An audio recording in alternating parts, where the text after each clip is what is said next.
Situation sécuritaire encore dans la partie est de la RDC. Retenez que le vice-premier ministre, ministre des Affaires étrangères, a participé par visioconférence à la 1103e réunion du Conseil de paix et de sécurité de l'Union africaine. Cette rencontre s'est focalisée sur la crise sécuritaire dans l'est de la RDC. Lors de cette réunion à laquelle ont également pris part le Rwanda, le Kenya, le Burundi, l'Angola, ainsi que la MONUSCO, le patron de la diplomatie congolaise a fixé l'opinion des membres de cette structure de l'Union africaine sur ce qui prévaut dans l'est de la RDC. Christophe Lutundula a réitéré l'accompagnement des partenaires de la RDC pour le retour définitif de la paix.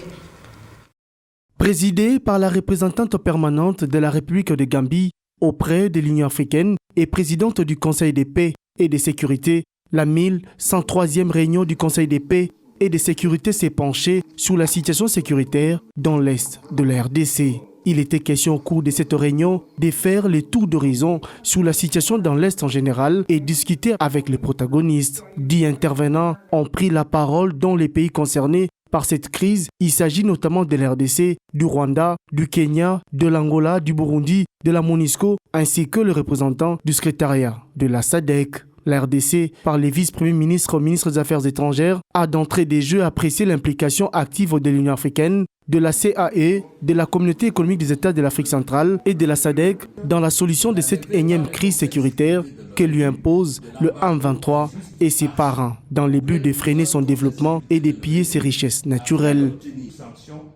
Le chef de la diplomatie congolaise a également expliqué l'approche de la RDC pour le retour de la paix dans cette partie du pays. Les récents rapports des experts de l'ONU sur la crise sécuritaire dans la province congolaise du Nord Kivu les justifient assez bien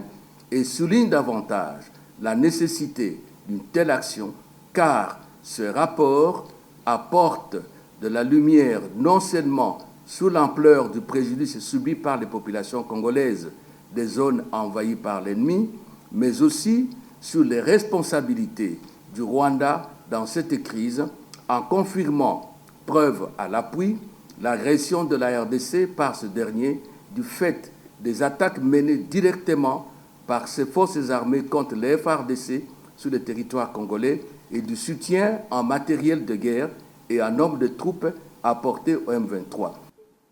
En outre, pour favoriser un dialogue sincère, constructif et fructueux, il faudra que les deux parties, le Rwanda et la RDC, créent un environnement propice.